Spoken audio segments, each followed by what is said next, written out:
y'all, and welcome. Hope everybody's doing well out there today. You know what? I'm sorry, y'all. I'm done.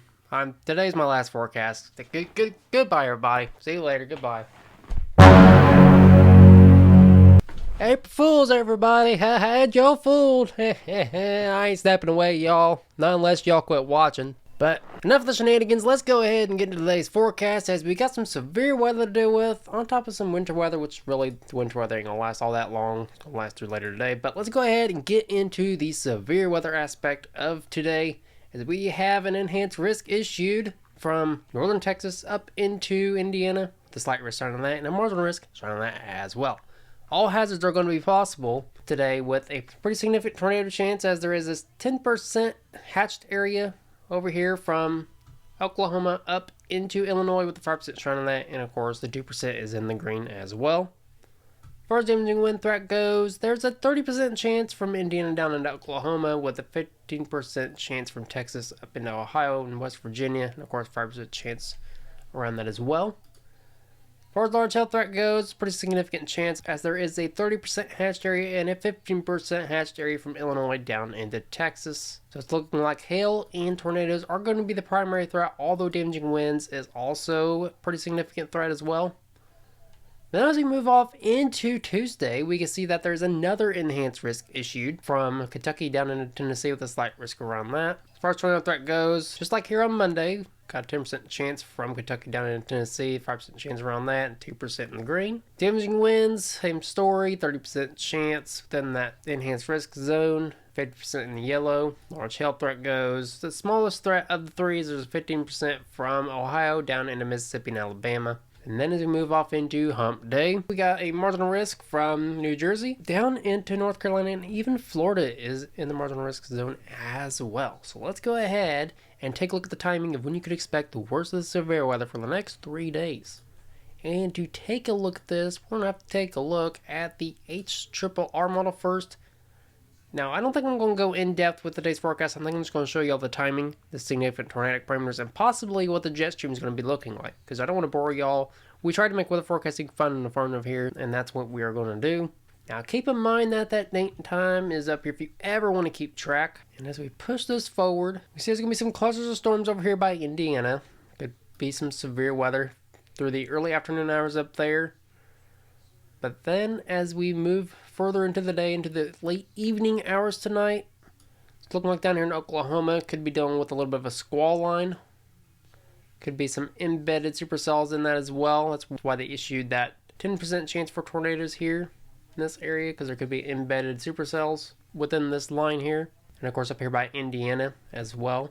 You can see here down in southeastern Indiana, right around 9 o'clock, dealing with pretty significant hail by this time. Could be dealing with some tornadoes as well, and some high winds, as winds are going to be ripping out there at right around 20 to 30 mile an hour as this line moves through, and some areas could see upwards of 60 mile an hour wind gusts. So please be aware of this, as power outages are going to be looking likely as this line rolls through. And please be aware of large hail as well. And once we get past 9 o'clock tonight, it's going to traverse eastward and really get out of our hair after this. And it's going to mainly turn into a flash flooding threat after this, as there is a slight risk issued for upwards of about 1 to 2 inches within this area. So please be aware of flash flooding. It's actually going to be a slight risk for excessive rainfall for the next couple days, actually. Be aware of this. If you flood a roadway, turn around, don't drown. If you live in a low-lying area, please be aware of this. Now let's go ahead and take a look at the significant tornadic parameters. If y'all don't know what that is, it basically puts all the ingredients for tornadic activity into one run where you could possibly see a tornado at. Now, that don't mean a tornado is going to happen within that whole zone. It just means that the conditions are favorable for tornadic activity. As we can see here, through the early afternoon hours, there could be some tornadic activity up here in southern Indiana and southern Illinois, but it's not going to be as significant as it is down in Oklahoma as we move off into the late evening into possibly the overnight hours. You see right around 6 o'clock down here in central Oklahoma. See, there's going to be a 1.7 out of 10 as far as the tornadic scale goes.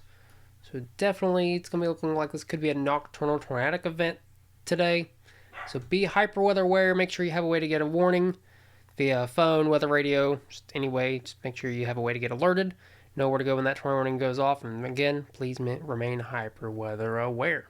Now let's go and take a look at the time frame for Tuesday, as there is another enhanced risk issued. Then as we push off into Tuesday, it's looking like we're going to be dealing with a lot of heavy rainfall up in Indiana, as there is a slight risk for excessive rainfall, as I mentioned earlier.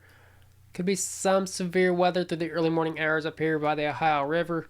There's actually going to be 2 modes of severe weather, just like on Monday. Dealing with some clusters by this time. Could be bringing some large hail and some gusty winds. That's going to start to clear out a little bit before our line of severe weather is going to be rolling through the late evening into overnight hours. That's where our heavy winds are going to be coming into play, as we could be dealing with upwards of 30 to 40 to upwards of 50 mile an hour winds in some areas. So definitely please be aware of this.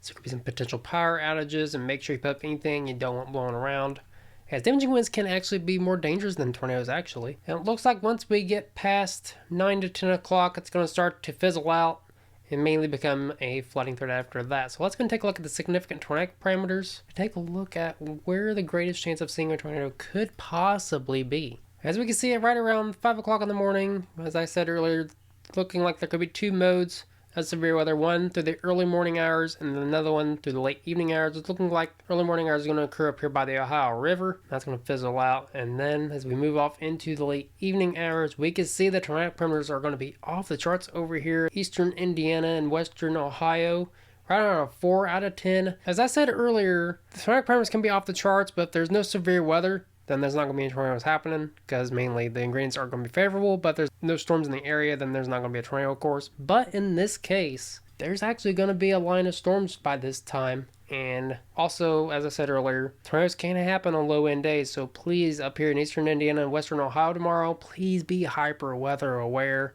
I wouldn't be surprised if they push this enhanced risk further towards the north, as there could be some tornadoes up here.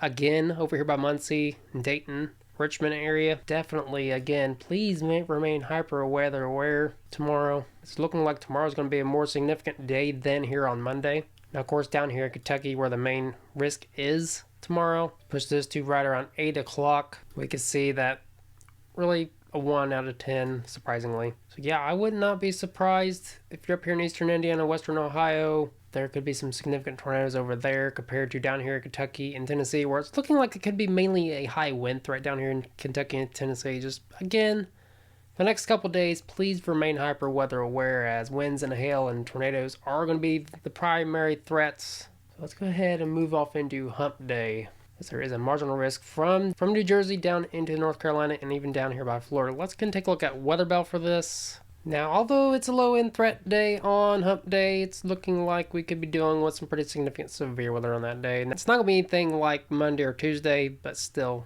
please remain on high alert. It's looking like this cold front's going to be coming through, bringing the worst of severe weather through the early afternoon into possibly the late evening hours from Florida up into New Jersey. Of course, let's take a look at the lightning flash density rate to make this make more sense for y'all, as we do not know what the main hazards are going to be just yet. As you can see, early afternoon into late evening hours is when I would expect the worst of it on hump day. So again, for the next 3 days, please remain hyper weather aware, as it's looking like on Monday and Tuesday we could be dealing with a nighttime tornado threat. So again, make sure you have a way to get alerted via phone, weather radio, or whatever. Make sure you know where to go when that tornado warning gets issued. And again, please remain hyper weather aware. So now that we know the main risks for the next couple days, let's go and take a look at what we can expect for the next couple weeks. And we're going to take a look actually at the jet stream. Take a look at this trough right here. This is why we're dealing with the severe for the next couple days. The winds are going to be ripping up there, the upper layers of the atmosphere. We're going to be dealing with a lot of wind shear. It's turning more into a negatively tilted trough into Tuesday into Wednesday. Dealing with a big old low pressure system. Could be dealing with some winter weather on the backside of this, and really cold air by the 3rd into the 4th. And we could be dealing with another system by then. Now, I know you are probably confused, so let's go ahead and take a look at the simulated radar here. We can see we got some severe weather for the next 3 days, and some winter weather out west. It's going to push off into the northeast, bring some icing up here by Vermont, New Hampshire. A lot of heavy snowfall by Wisconsin.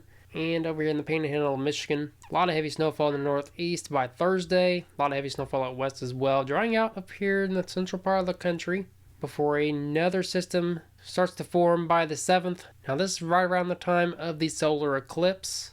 Take a look at the solar eclipse forecast right around 2 o'clock. Could be getting rained out potentially down here from Texas up into Illinois, so that's a bummer.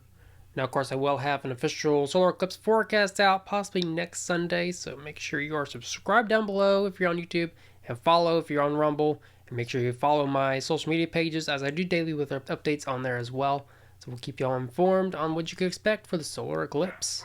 And I will potentially be out there, might do a live stream, might record it, I don't know yet. I'll let y'all know though. As we move past April 8th, look like we could be dealing with another system that could be bringing us some severe weather by the 10th down here in Arkansas, Texas, Louisiana. Now this is 240 hours out, pretty far out, but got some severe weather out east and some winter weather out west yet again. Seems like we can't get away from the winter weather out west this time of year. As we take a look at the precipitation outlook by the Climate Prediction Center, it's looking like much of the country is going to be above average as far as precip goes, except for the eastern part of the country, surprisingly. You're all going to be coming in on below average precipitation. Next 8 to 14 days, though, as we head off into the 14th, it's looking like much of the northwest part of the country is going to start to dry out. It's below average precipitation is expected up there, but it's looking like the rest of the country is going to be above average, and of course out east, you're going to be below average as well. So let's go ahead and take a look at the temperatures, shall we? I'm sure y'all are pretty curious. As we take a look at the temperatures, we can see that we got some really nice temperatures out there today. So it's feeling that severe weather threat for much of the central and eastern part of the country before that cold front comes through and wipes those nice temperatures out. Good old man winter don't want to let go, of course. And then some nice temperatures are going to be in store tomorrow. That's why we got that severe weather threat again out east. And that cold front's going to be coming through, bringing some really chilly air to much of the country, except for where that marginal risk is on hump day, of course. But then as we move off into the afternoon hours, we can see centigrade temperatures are going to stretch as far north as Canada. And then we're going to cool way down again. And then we're going to be in this pattern all week this week. And then look at Saturday, guys. Look how cold it's going to get. Going to be dealing with temperatures in the teens up here in Wisconsin, almost single-digit temperatures. But then don't worry, though, if you don't like the cold air, this warm air is looking to stick around as we head into next week with 80-degree temperatures as far north as New York City. So definitely look forward to this, y'all, especially if you hate the cold temperatures and are tired of it and are looking forward to some nice, warm, sunny day. Soak up some vitamin D. It's looking likely that this spring-like weather pattern is going to be sticking around. Now let's go and take a look at the above and below average temperature trends. We can see that much of the eastern part of the country is going to be above average up until this cold front is going to roll through, where it's going to be knocking the temperatures down a bit, where it's looking like way below average temperatures are going to be expected for much of the Ohio Valley and the eastern part of the country. Looks like the central part of the country is going to be heading into a little bit of a warming trend, as well as the western part. Then this little below average temperature pattern is going to go away as we head into next week, while the western part of the country is going to remain in this little winter-like temperature pattern. As we take a look at the temperature outlook by the Climate Prediction Center, we can see the southwestern part of the country is going to be in this way below average temperature pattern, as well as the southeast. But it's looking like the central part of the country is going to be heading into this above average temperature pattern.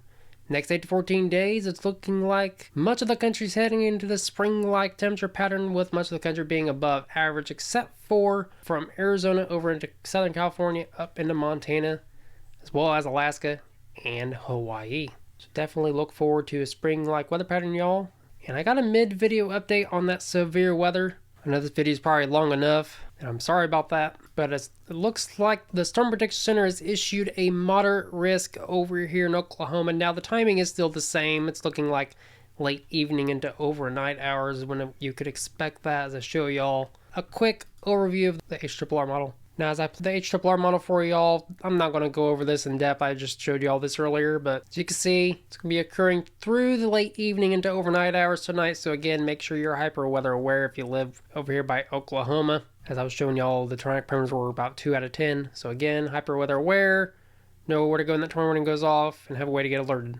So it's looking like we're going to be dealing with some pretty significant severe weather for the next couple days. So make sure you are hyper weather aware, have a way to get alerted, and know where to go when that severe weather warning goes through. Storm shelter, basement closet, interior room without windows. Of course, if your house can't withstand a tornado, make sure you just leave the house, get as far away as possible, of course. And it looks like we could be dealing with some major flooding as well, so be aware of this if you live in a low-lying area. Safe flooded roadway, turn around, and do not drown. And of course, after this severe weather event wraps up, it looks like we're coming back into this cold pattern again, but don't worry if you don't like the cold temperatures. It's looking like the spring-like temperature pattern will be making a return next week.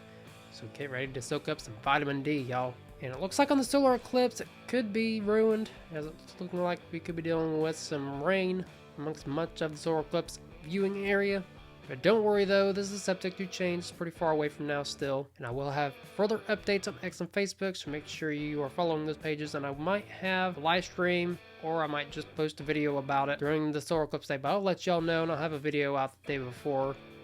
So make sure you are subscribed to this channel with bell notifications turned on so you don't miss an upload, because we try to make weather forecasting fun and informative here at Williams Weather. And also, don't forget to like and share the videos so more folks are informed about the weather. Or don't forget to check out my April forecast video as I break down whether or not April showers are going to be bringing some May flowers. So again, like, comment, and subscribe. I appreciate each and every one of y'all for watching. And until next time, never stop forecasting.